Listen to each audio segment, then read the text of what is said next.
TGT की तैयारी करने वाले मेरे सभी प्रिय साथियों को मेरा प्यार भरा नमस्कार। और आज की वीडियो में हम लोग डिस्कस करेंगे जॉन गॉल्सवर्दी का एक प्ले जिसका नाम है स्ट्राइफ। चलो शुरुआत कर लेते हैं। ये भी 3 एक्ट में लिखा गया है, ध्यान बनाए रखना। तो सबसे पहला क्वेश्चन देखो हमारा क्या है कि स्ट्राइफ इज अ प्ले कितने एक्ट का है? 3 एक्ट प्ले है। अब आपको एक इनका सबसे पहला प्ले बताना है कि वो कब लिखा गया, उसका नाम क्या है और वो कितने एक्ट में लिखा गया है। ठीक है। अगला, क्योंकि इन्होंने 3 एक्ट प्ले भी लिखे हैं, 1 एक्ट प्ले भी लिखे हैं, 4 एक्ट प्ले भी लिखे हैं। अगला नेक्स्ट क्वेश्चन है, who is the writer of strife? Strife के लेखक कौन है? तो जॉन गॉल्सवर्दी ने स्ट्राइफ को लिखा। स्ट्राइफ का मतलब होता है संघर्ष। इसमें संघर्ष दिखाया जाता है किसके? मजदूरों के बीच में और जो कंपनी मालिक होते हैं उनके बीच में। आगे हम डिस्कस करेंगे आपके साथ। बड़ा प्यारा सा ये है। ठीक है, जैसे जैसे कहानी बढ़ेगी वैसे वैसे पूरी चीज आपको बताते चलेंगे। ठीक है। इसमें एक टिनार था, टिन प्लेट वर्क्स फैक्ट्री होती है। इसके अंदर बहुत लंबे समय से कुछ मजदूर जो है वो हड़ताल पर चल रहे होते हैं। फैक्ट्री के कुछ डायरेक्टर होते हैं, ठीक है, और उधर मजदूर होते हैं। इनके बीच में क्या होता है कि हड़ताल हो जाती है। मजदूरों का जो लीडर होता है वो डेविड रॉबर्ट होता है। ठीक है, चलो कहानी को चालू करते हैं, तब पता लगेगा। ऐसे बताएंगे तो आपको कुछ भी समझ भी नहीं आएगा, टाइम भी किल हो जाएगा आपका।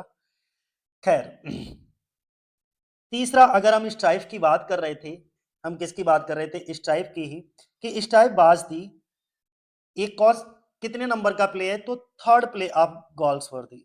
ये इनका कौन सा है? तीसरा प्ले है गॉल्सवर्दी का। ठीक है, ध्यान बनाए रखना, तीसरे नंबर का प्ले है। पहले नंबर का प्ले आप कमेंट कर दो। ये अभी अभी तो बताए हैं सब, इसलिए पूछ रहा हूं। अगला, strife is considered the of his first 3 plays. बोला ये गया है कि स्ट्राइफ को उनके पहले 3 नाटकों में सबसे अधिक सफल नाटक माना जाता है। तो मोस्ट सक्सेसफुल बी ऑप्शन हो जाएगा। 5वें नंबर का क्वेश्चन देखो क्या है? Strife was produced in London इन। बोला गया है कि स्ट्राइफ का लंदन में जो प्रोड्यूस किया गया था, मंचन किया गया था, वो 1909 में मंचन हुआ था। अब कोई तुमसे पूछे जस्टिस कब आया, तो 1910 में आया। सिल्वर बॉक्स कब आया? 1906 में आया। स्ट्राइफ कब आया? 1909 में आया। ठीक है। अगला क्वेश्चन हमारा क्या है? बोला गया है the London production of strife took place at. London में किस जगह पर इसका मंचन हुआ था? जो ड्यूक ऑफ यॉर्क्स थिएटर में। कहा हुआ था? सी ऑप्शन हो जाएगा, ड्यूक ऑफ यॉर्क्स थिएटर। 7वें नंबर का क्वेश्चन है, strife was also produced in New York at the new theatre.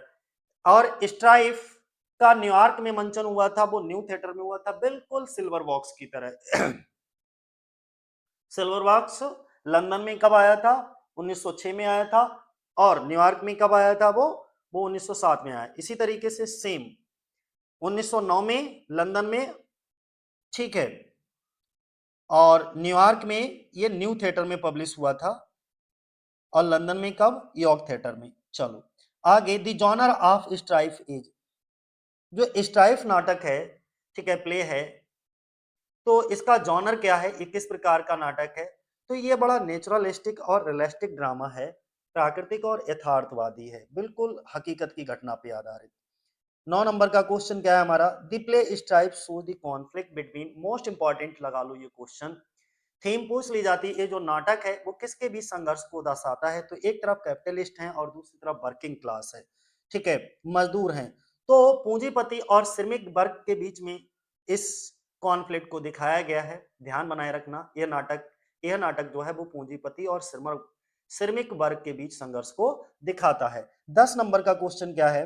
10 number पे बोला गया है the name of the factory in the play is.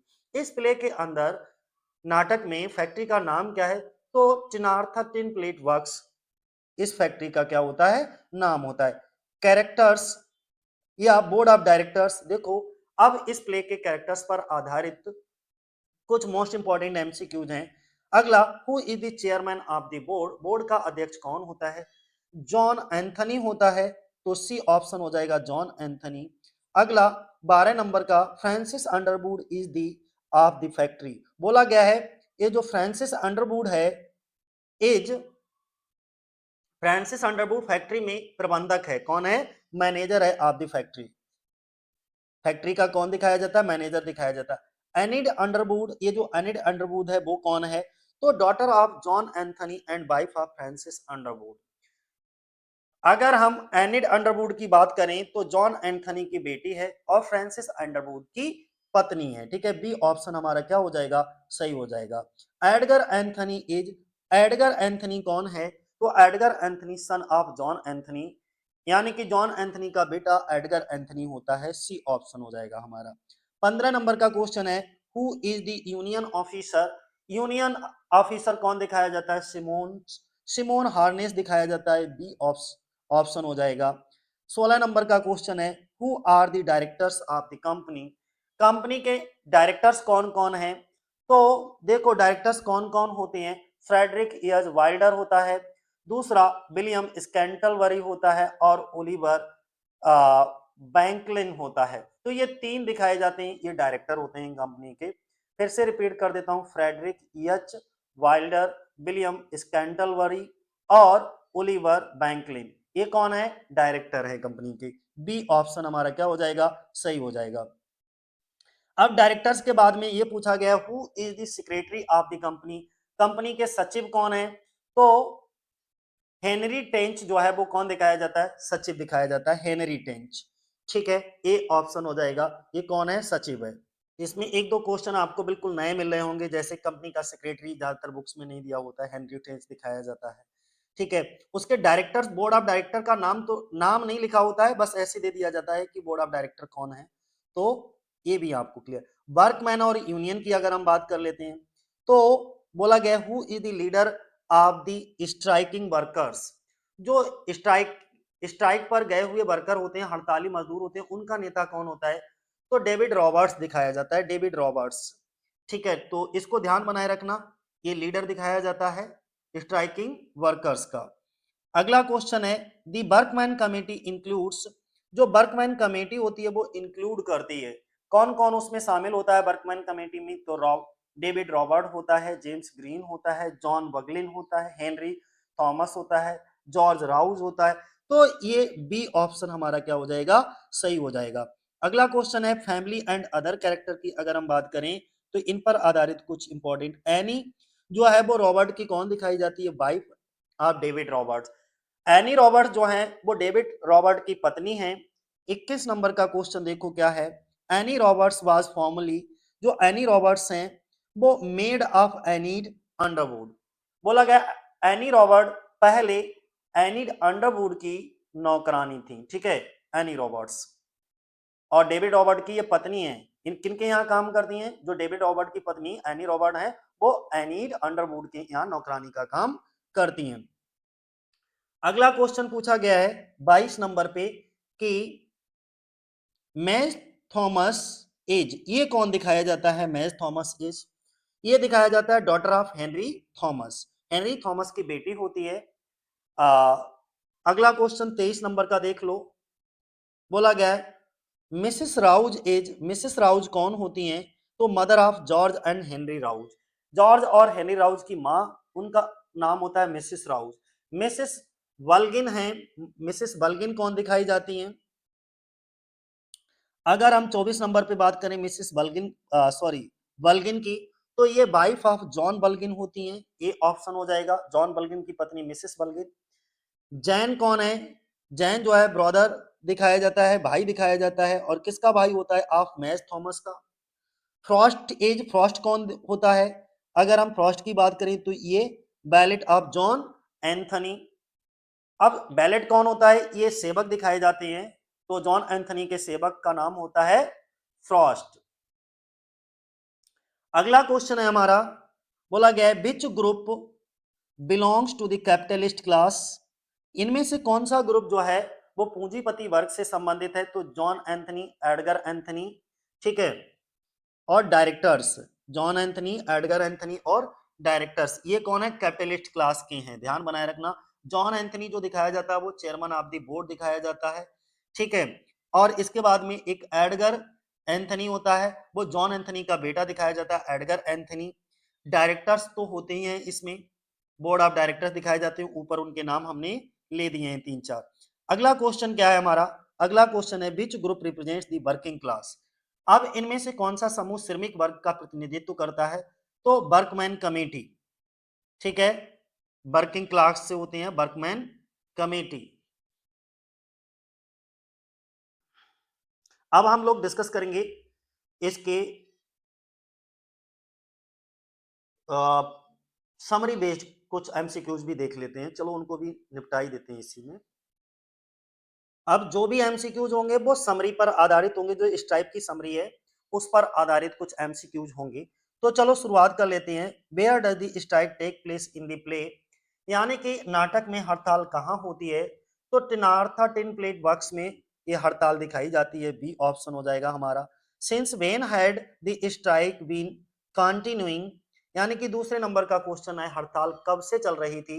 तो पिछले दिसंबर से चल रही थी, दिसंबर लास्ट से। अगला तीसरे नंबर का क्वेश्चन है what is the main concern of the directors, जो डायरेक्टर्स थे उनकी मुख्य चिंता क्या थी कि जब हड़ताल चलेगी तो बहुत ज्यादा नुकसान होगा, loss of the factory, factory का बहुत नुकसान होगा। चौथे नंबर का क्वेश्चन है what do the directors fear if the strike continues, यदि हड़ताल जारी रहती है तो डायरेक्टर्स को क्या डर है, यानी कि फैक्ट्री के लिए परिणाम बहुत खराब हो सकते हैं, रिजल्ट्स में be terrible for the factory. पांचवें नंबर का क्वेश्चन है who is the Stobarn chairman of the board, बोला गया है कि स्टोबार्न का मतलब होता है जिद्दी, बोर्ड का जिद्दी अध्यक्ष चेयरमैन कौन होता है? तो जॉन एंथनी होता है, ये चेयरमैन दिखाया जाता है। 6 नंबर का क्वेश्चन है हमारा what is John Anthony's attitude toward workers demand, John Anthony का मजदूरों की मांगों के प्रति क्या रवैया है? तो स्वीकार करने से, उनकी मांगों को स्वीकार करने से इनकार कर देता है, रिफ्यूजेस टू एक्सेप्ट देम। 7वें नंबर का क्वेश्चन है who is the manager of the factory, उस फैक्ट्री का मैनेजर कौन है? तो फ्रांसिस अंडरवुड दिखाया जाता है उस फैक्ट्री का मैनेजर, फैक्ट्री का नाम होता है टिनार्था टिन प्लेट वर्क्स। अगला why can Francis Underwood not openly support workers, 8वें नंबर का क्वेश्चन है फ्रांसिस अंडरवुड मजदूरों का खुलकर समर्थन क्यों नहीं कर सकता? वो इसलिए नहीं कर सकता हिज मैनेजर पोजीशन, क्योंकि वो मैनेजर की पोजीशन पर होता है और मैनेजर होते हुए वो फैक्ट्री के वर्कर्स का सपोर्ट नहीं कर सकता। 9 नंबर का क्वेश्चन होता है who openly support the workers, मजदूरों का खुलकर समर्थन कौन करता है? तो जो उसकी पत्नी होती है एनीड अंडरवुड, वो उसका खुलकर समर्थन करती है, ठीक है। और एनीड अंडरवुड जो होती है, एनीड अंडरवुड ये किसकी बेटी दिखाई जाती है? ठीक है, जॉन एंथनी की, ठीक है, ध्यान बनाए रखना, एनीड अंडरवुड एंथनी की बेटी होती है और फ्रांसिस अंडरवुड की पत्नी होती है, सारी चीजें रिलेट करते चलो। 10 नंबर का क्वेश्चन क्या है हमारा who can एनीड openly support workers, अब बोला यह गया है कि अनिट खुलकर मजदूरों का समर्थन क्यों कर सकती है? क्योंकि वह फैक्ट्री का हिस्सा नहीं है, she is not a part of the factory, इसलिए वह खुल करके विरोध करती है, सॉरी मजदूरों का समर्थन करती है और फैक्ट्री का विरोध करती है। Enid Underwood is the daughter of, Enid Underwood जो है वो किसकी बेटी है? तो जॉन एंथनी की बेटी है और अपने पिता के खिलाफ ही खड़ी हो जाती है मजदूरों के साथ। Who is Enid different from her father, नहीं सॉरी हु नहीं, हाउ, कैसे, बोला गया है अनीड अंडरवुड जो है अपने पिता से कैसे अलग है? तो मजदूरों का समर्थन करती है, सी सपोर्ट्स वर्कर्स, यानी कि काइंड हार्टेड है, इसका मतलब उसे दूसरे की समस्याएं समझ आती हैं। अगला where is the meeting held, बोला गया है बैठक कहाँ होती है? तो फ्रांसिस अंडरवुड के घर पर होती है मीटिंग। अगला क्वेश्चन है who leads the workers, workers को मजदूरों का नेतृत्व कौन करता है? तो डेविड रॉबर्ट्स जो है वो मजदूरों का नेतृत्व करता है। 15 नंबर का क्वेश्चन है David Roberts is similar to John Anthony is being, David Roberts John Anthony के समान किस गुण में है? तो वो बहुत, डेविड रॉबर्ट भी कैसा है?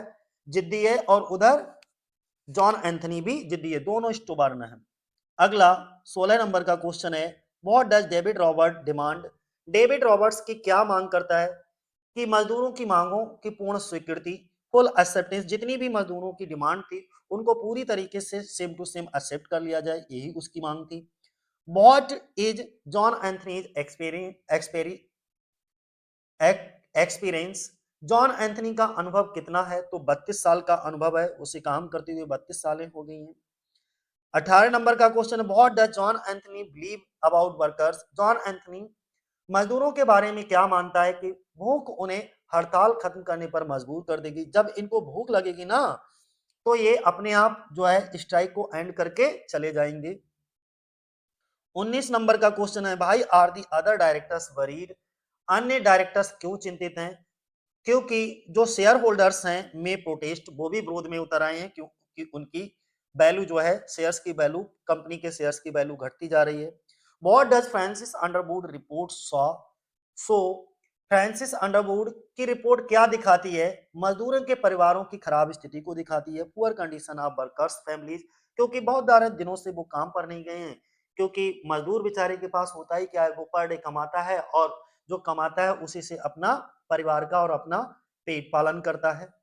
अगला 21 नंबर का है, who tries to bring a settlement. समझौता कराने की कोशिश कौन करता है? तो सिमोन हार्नेस जो है वो समझौता कराने की कोशिश करता है। सिमोन हार्नेस कौन होता है? एक यूनियन ऑफिसर दिखाया जाता है। अगला क्वेश्चन क्या है हमारा, why does Simon Harness leave the meeting. Simon Harness बैठक क्यों छोड़ देता है? क्योंकि जॉन एंथनी समझौता नहीं मानता, वो बिल्कुल जिद्दी है, ठीक है, तो उस एग्रीमेंट को रिफ्यूज कर देता है। अगला क्वेश्चन है कि what does Simon advise workers. Simon मजदूरों को क्या सलाह देता है? हड़ताल समाप्त करके काम पर लौटें, ठीक है, और अपनी मांगे भूल जाएं। 24 नंबर का क्वेश्चन है, मजदूरों को हड़ताल खत्म करने से कौन रोकता है? तो who stops workers from ending the strike. David Roberts, B option हो जाएगा। डेविड रॉबर्ट्स जो कि लीडर ऑफ स्ट्राइकिंग वर्कर है, तो यही क्या करता है, मजदूरों को हड़ताल खत्म करने से रोकता है। मजदूर तो बेचारे हड़ताल खत्म करने जा रहे होते हैं क्योंकि उनका परिवार भूखों मर रहा होता है, तो कहते हैं चलो कोई बात नहीं, लेकिन वो फिर से उसे मोटिवेट कर देता है इनका लीडर, और वो बेचारे फिर से बैठ जाते हैं हड़ताल पे। 25 नंबर का क्वेश्चन है, एनी रॉबर्ट्स की स्थिति क्या है? What is the condition of Annie Roberts. तो critical due to hunger. Annie Roberts जो है भूख के कारण बहुत उसकी स्थिति गंभीर हो गई है। 26 नंबर का क्वेश्चन है, what does any do for any. एनीड any के लिए क्या करती है? तो जो एनीड है वो एनी के लिए खाना लाती है, ठीक है, ब्रिंग फूड। 27 नंबर का क्वेश्चन है, बोला गया है कि why does David refuse Enid help. जो डेविड होता है वो एनीड की मदद क्यों ठुकरा देता है? क्योंकि वो बहुत ही प्राइड और स्टोबर्नेस होता है, बहुत जिद्दी टाइप का होता है, घमंडी टाइप का, गर्व, ठीक है। What news shocks the workers later. 28 number पे, बाद में मजदूरों को कौन सी खबर झकझोर देती है? तो एनी रॉबर्ट्स जो हैं वो मर जाती हैं, जो कि डेविड रॉबर्ट्स की पत्नी होती है, उनकी मृत्यु हो जाती है, और जैसे ये खबर आती है तो जो मजदूर होते हैं वो बहुत ज्यादा दुखी होते हैं।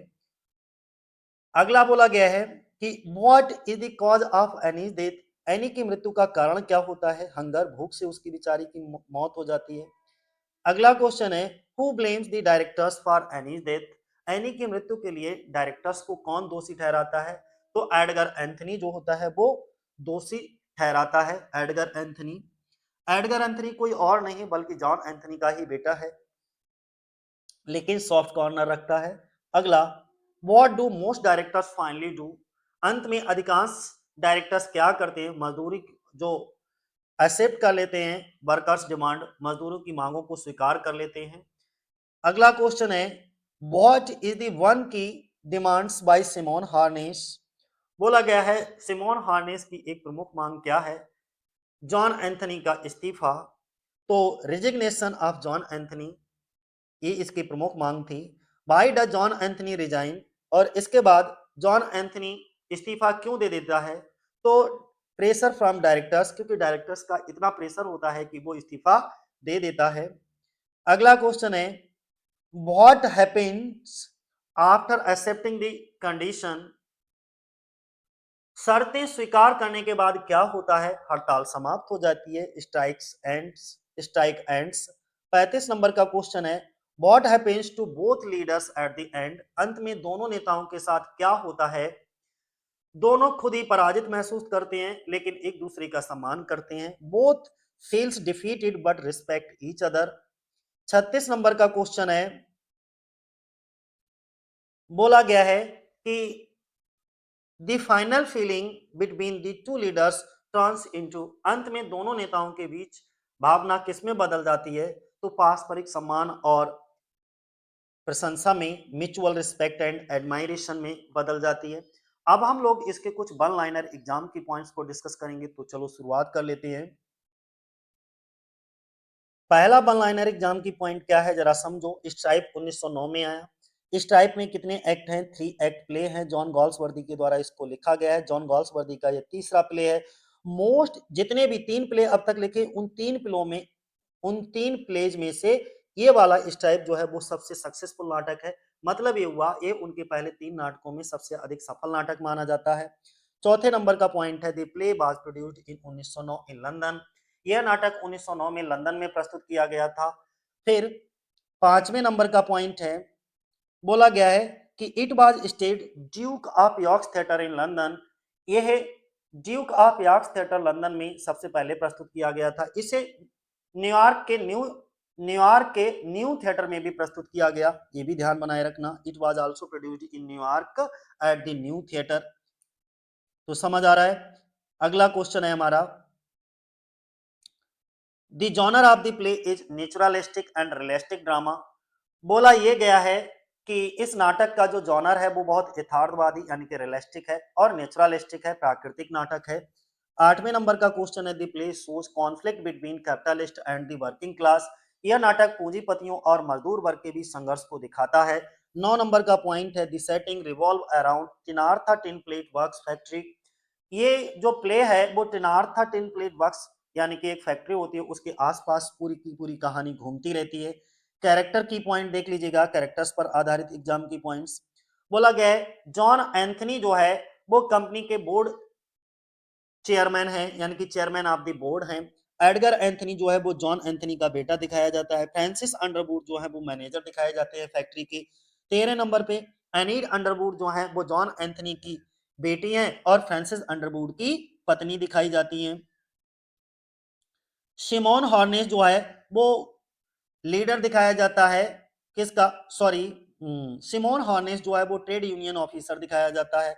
डेविड रॉबर्ट जो है वो leader of the striking workers होता है यानी कि जो स्ट्राइक कर रहे मजदूर होते हैं उनका लीडर कौन होता है? डेविड रॉबर्ट होता है। अगला, एनी रॉबर्ट्स की बात करें तो ये कौन दिखाया जाता है? डेविड रॉबर्ट की पत्नी होती है। Annie Robert was formerly maid of Enid Underwood. Annie Roberts जो हैं पहले एनिड अंडरवुड की नौकरानी थी। हेनरी टेंच कंपनी की सचिव हैं। ठीक है, हेनरी टेंच कंपनी का सचिव दिखाया जाता है, सेक्रेटरी दिखाया जाता है। अब डायरेक्टर्स ऑफ द कंपनी की अगर हम बात करें कौन कौन है, तो फ्रेडरिक एच वाइल्डर जो है वो कंपनी का डायरेक्टर है। विलियम स्केल्टलबरी जो है वो भी कंपनी का डायरेक्टर है और ओलिवर बैंकलिन जो है वो भी कंपनी का डायरेक्टर है। तो कौन कौन है? फ्रेडरिक एच वाइल्डर हो गया, विलियम स्केल्टलबरी हो गया और ओलिवर बैंकलिन हो गया। ये तीनों कौन हो गए? कंपनी के डायरेक्टर हो गए। अगला, अगर वर्कमैन्स कमेटी की बात करें तो डेविड रॉबर्ट जो है वो मेंबर ऑफ कमेटी यानी कि कौन कौन कमेटी का सदस्य, मजदूर समिति का सदस्य कौन कौन है, खाली ऐसे समझ लो। तो मजदूर कमेटी का सदस्य डेविड रॉबर्ट है, जेम्स ग्रीन है, ठीक है, जॉन, कौन? डेविड रॉबर्ट हो गया, जेम्स ग्रीन हो गया, जॉन बुलगिन हो गया, हेनरी थॉमस हो गया, जॉर्ज राउस हो गया। ये सभी क्या हो गए? हमारे वर्कमैन कमेटी यानी कि मजदूर समिति के कैरेक्टर हो गए। अन्य महत्वपूर्ण कैरेक्टर भी हैं, ठीक है, जिनमें कौन कौन आएंगे हमारे अदर इंपॉर्टेंट कैरेक्टर्स में? अगर हम बात करते हैं तो मैज थॉमस जो है वो हेनरी थॉमस की बेटी दिखाई जाती हैं। अगला 28 नंबर पे मिसेस राउज जॉर्ज और हेनरी राउस की मां दिखाई जाती हैं। अगला, मिसेस बुलगिन जो है वो जॉन बुलगिन की पत्नी है। नेक्स्ट, मिसेस यो एक मजदूर की पत्नी है। 31 नंबर पे जॉन जो है वो मैज का भाई है, लगभग 10 वर्ष का लड़का दिखाया जाता है इसमें। 32 नंबर का क्वेश्चन है, फ्रॉस्ट जो है वो जॉन एंथनी का एक निजी सेवक है, बैलेट बोलते हैं जिसको इंग्लिश में। क्लास डिवीजन की बात कर लेते हैं, वर्ग विभाजन। तो इसमें जो क्लास डिवीजन दिखाया जाता है वो किस तरीके का दिखाया जाता है जरा देखो। पहला class division, capitalist class includes John Anthony, Edgar Anthony और डायरेक्टर्स। जो पूंजीपति वर्ग में कौन कौन आता है, जॉन एंथनी है, एडगर एंथनी है और अन्य निदेशक आते हैं। अगला अगर हम बात करते हैं मजदूर वर्ग में वर्किंग क्लास को रिप्रेजेंट कौन करता है, तो दी वर्कमैन कमेटी के जितने भी हमने नाम लिए थे आपको, मैं कौन कौन नाम लिए थे, डेविड रॉबर्ट है, जेम्स ग्रीन था, जॉन बुल्गिन था, हेनरी थॉमस था, जॉर्ज राउस था, ये सब वर्कमैन कमेटी थे। तो सीधे सीधे लिख दिया कि मजदूर वर्ग का प्रतिनिधित्व कौन करता है, मजदूर समिति करती है। ठीक है, 35 नंबर का पॉइंट है, the play highlights industrial conflict and social injustice. ये नाटक जो है वो औद्योगिक संघर्ष और सामाजिक अन्याय को उजागर करता है। ठीक है,